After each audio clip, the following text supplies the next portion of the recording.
The master seated himself on a chair and motioned me to a sofa beside him. "What may I do for you?" For the third time that day these same gentle words, but this time how fraught with meaning. "I want to be your disciple." The reply welled up from my heart irresistibly. Never had I expected to utter such words to another human being. The master smiled gently. There ensued a long discussion, interspersed by long silences. "All right," he said at last. "You have good karma. You may join us." "Oh, but I can wait," I blurted out, hoping he wasn't taking me only because I hadn't yet found any other place to live. "No," he smiled. "You have good karma. Otherwise I wouldn't accept you." Gazing at me now with deep love, he said, "I give you my unconditional love." Immortal promise. I couldn't begin to fathom the depth of meaning in those words. "Will you give me your unconditional love?" "Yes." "And will you also give me your unconditional obedience?" Desperately though I desired to be accepted by him, I had to be utterly honest.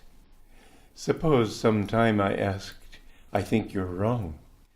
"I will never ask anything of you," he replied solemnly, "that God does not tell me to ask." My guru continued, "When I met my master, he gave me his unconditional love, as I have given you mine. He then asked me to love him in the same way, unconditionally. But I replied, 'Sir, what if I should ever find you less than a Christ-like master?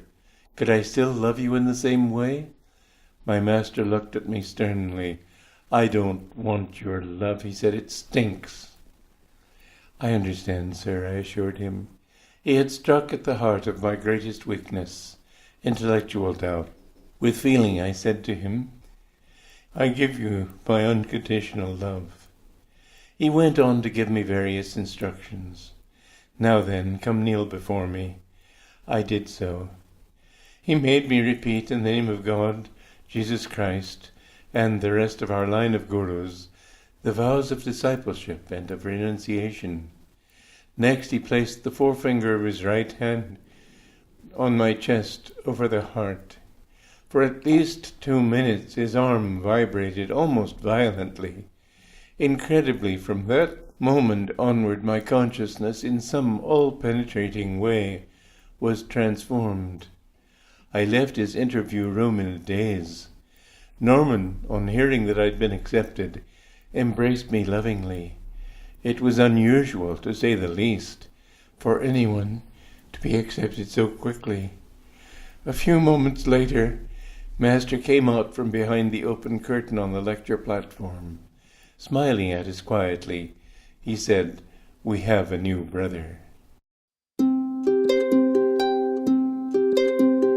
All the world is my friend when I learn how to share my love, when I stretch out my hand and smile, when I live from above. All the world is my friend when I learn how to share my love, when I stretch out my hand and smile, when I live from above.